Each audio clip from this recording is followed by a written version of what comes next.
That engine bay's been empty for too long. Let's go fix that today.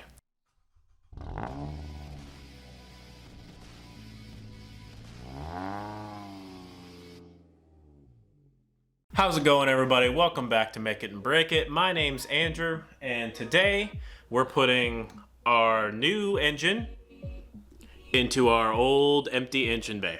So, last couple episodes, we've been working on our old engine, getting stuff off of it, and then putting stuff on the new engine. So we're pretty much fully set up to go here.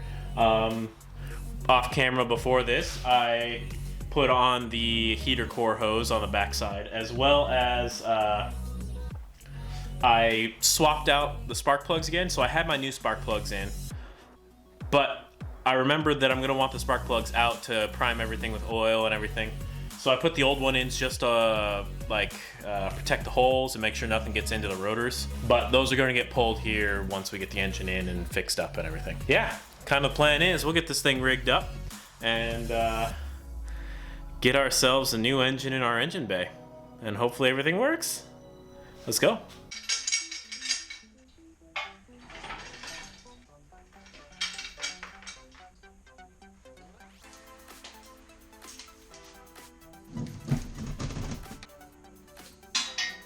Forgot to pull off one thing, so I figured I'd give this a PSA.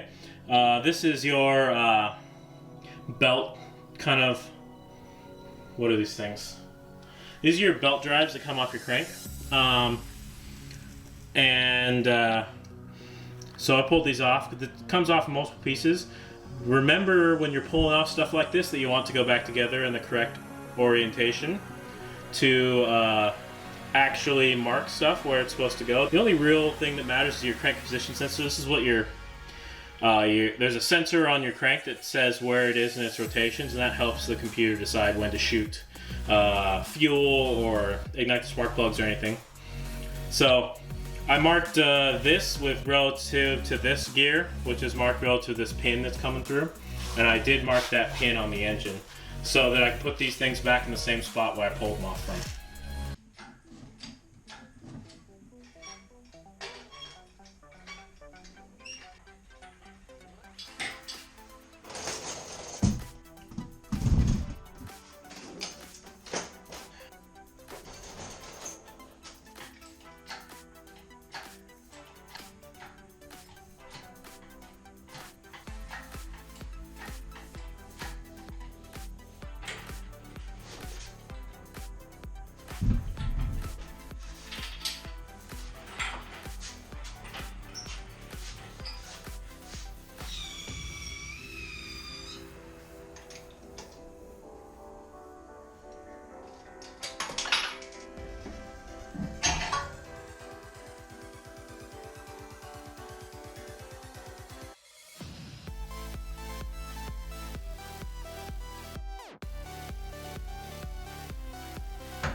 Hey guys, so a little frustrating.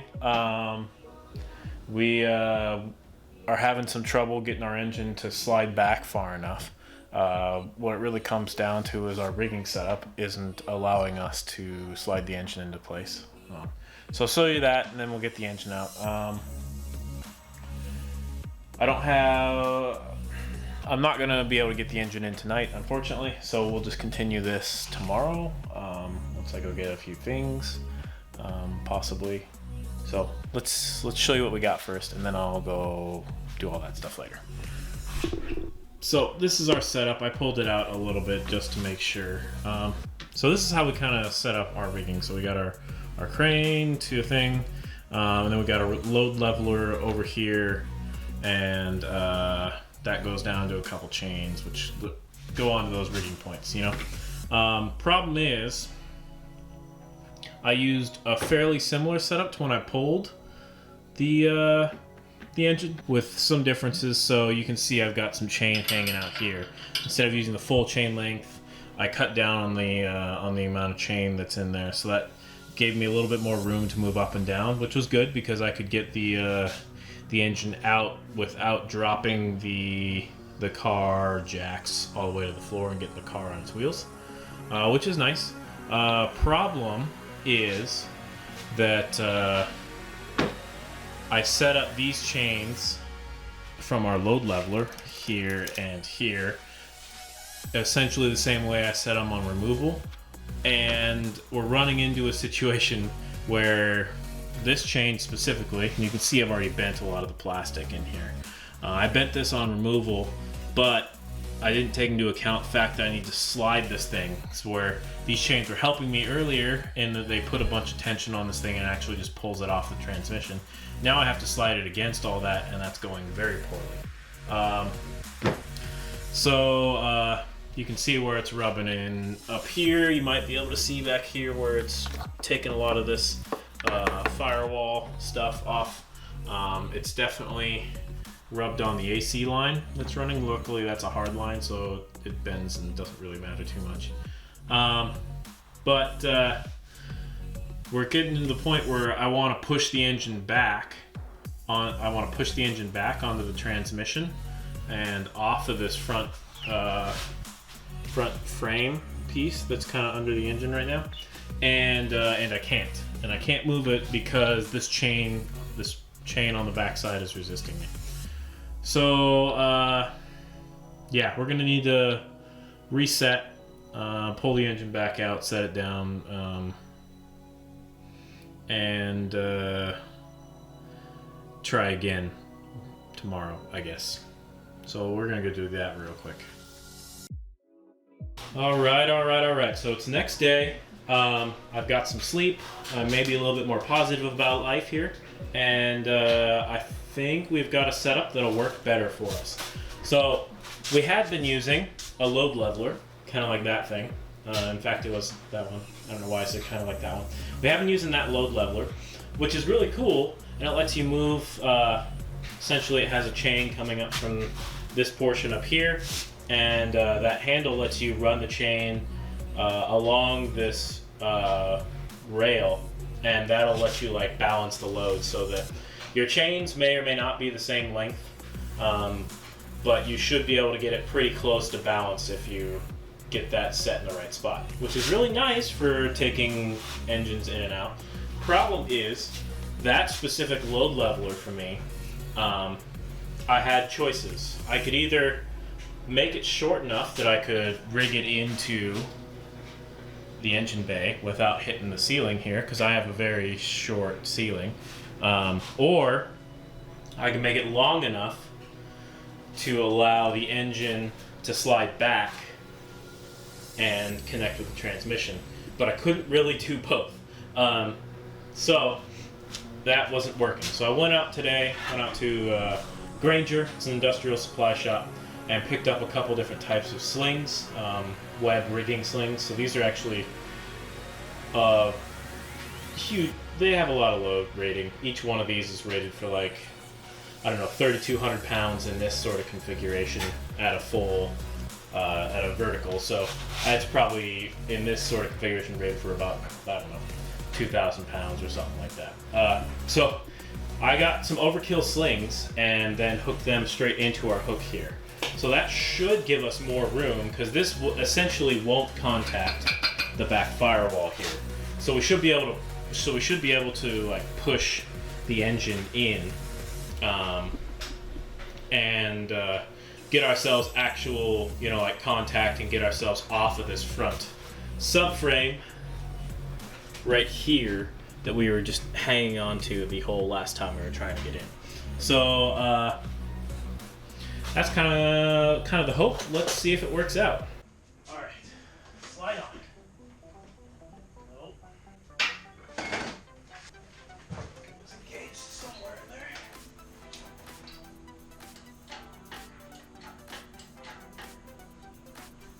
Come on. That's too much.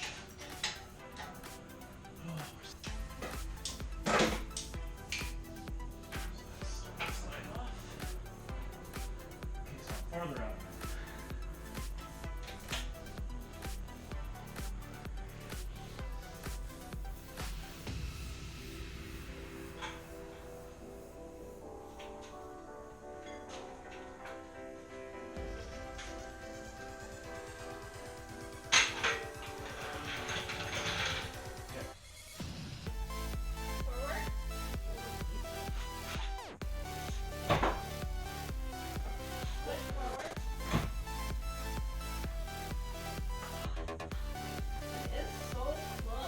Just like right there, right?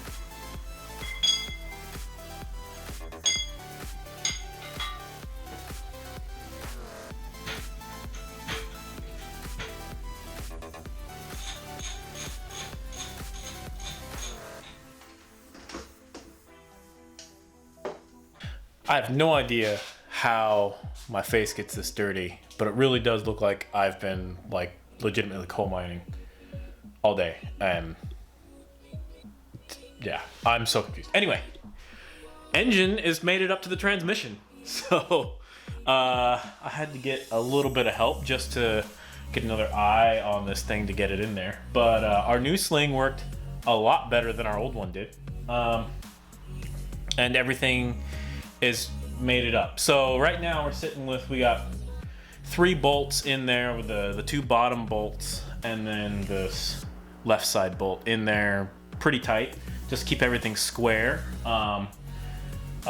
between the engine and transmission. And we gotta go put the last few bolts, and then we get to start hooking all of our stuff back up again. That means harnesses down on the back side that go to like oxygen sensors and cat sensors. I don't know, something like that. And then engine mounts, and we get to put our new engine mounts in at that point, which is sweet. And then we get to start connecting this entire mess of crap. Taking a little bit longer than I had hoped, but it's not so bad for my first time pulling an engine ever. Yeah, ever. So it could have gone worse, that's for sure. Just a PSA, if you can, when you're putting an engine in, please don't do it by yourself, unless you've done it a bunch, or it's in like a nice old muscle car where there's plenty of room, you can always see where stuff's coming down. Because I tried to put it in by myself and just wasn't coming in and lining up correctly, so I did have to call someone in. So PSA, get someone to help you, even if it's just for 20 minutes, so they can help you line up the last little bit. This engine is particularly hard because the engine sits like underneath the firewall, so it's really hard to get everything to line up, and angles and dangles and everything else. So yeah, now we'll get back to the regular scheduled shenanigans of hooking everything up, and we'll see how far we get tonight. And ta-da! The engine's in, and it's sitting on its own motor mounts and everything. Everything's tight as far as I can tell. Whew, that took a lot longer and a lot fiddling. I'll show you why. I'm going to show you these motor mounts here. They're good motor mounts, like their manufacturer, but RX8 Performance, you've been making these for years, so you're not going to listen, but... So these motor mounts here are pretty good, except for the fact that the central thing, so that nut that's right there, that's on top of the like mounting ear that's on the engine, that's a nut, not a bolt. So unlike the stock motor mounts, you actually have to use an Allen wrench on the bottom and a regular wrench on top in order to tighten them up. And it's a pain in the ass, and I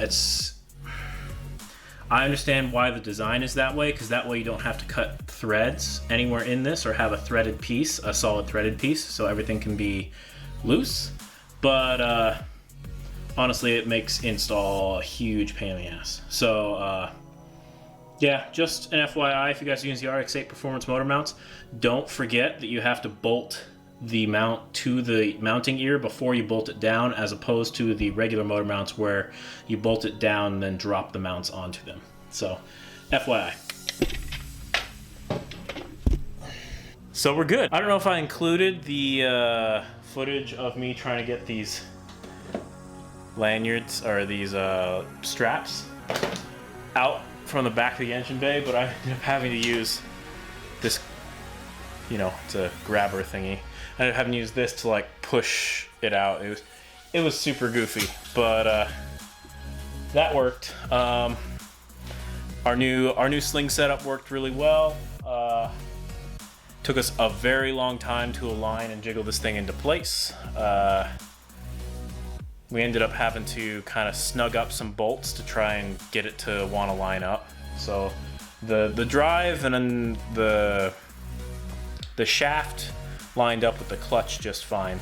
It was the whole engine was kind of like a degree off, or 2 degrees off rotation. So I called in a little bit of help from the boss babe, and we had to get a jack under there and kind of jack on the exhaust to get it to rotate, and use the bolts a little bit to kind of like pull it in once we got it rotated in about where we wanted it. So if you can do it without doing that, absolutely do not use the bolts to pull it in, but we had to do that in order to get it in. So hopefully we didn't screw anything up, but I think everything's tight and everything looks like it's lined up. So, you know, the only thing we can do now is turn it on and see if we blew up something. Anyway, that's where we're gonna stop for tonight. Tomorrow we'll get the rest of our hoses on, hook up our oil coolant lines again, fill her on up with coolant oil, and maybe we'll actually get her started. We'll see. I'm hopeful that this engine will work at least as good as the last one, so I can at least get it out of the garage, because I got other stuff coming in I need to get done. So that's it for tonight. Tomorrow we'll get on that sort of stuff. And that's it for this episode of Make It and Break It. Doritos Locos moving along pretty well, hopefully. And we got some other projects that we're going to start working on here soon. So if you like this video, definitely hit like down below. Comment if I missed something, if you have some suggestions for getting this thing lined up a little bit better. I just had to like play around with the jack under the transmission and the engine hoist here and move it around with my hands and all that sort of stuff, and it took a long time, but it got in. So if you got better suggestions, like cool tools, throw those in the description down below. If you like what we're doing in this channel, we got the RX8 race car, seat time car build. We've got our Project Hyper 10 array, which is taking a Yamaha R6 and turning it into an adventure bike. So that's gonna get a couple more things and maybe some dirt time here soon. And got some 3D printing and other stuff coming down the line. So if you like any of that sort of stuff, definitely watch some of the other videos. Subscribe, ding that bell icon so that you get notified when we put out a new video, so you can watch us and have a good time, hopefully. So thanks for watching, everyone. Again, my name's Andrew. This is the Make and Break It YouTube channel. Till next time, catch you guys later. Welcome back to the Car Minds. No, that was bad voice.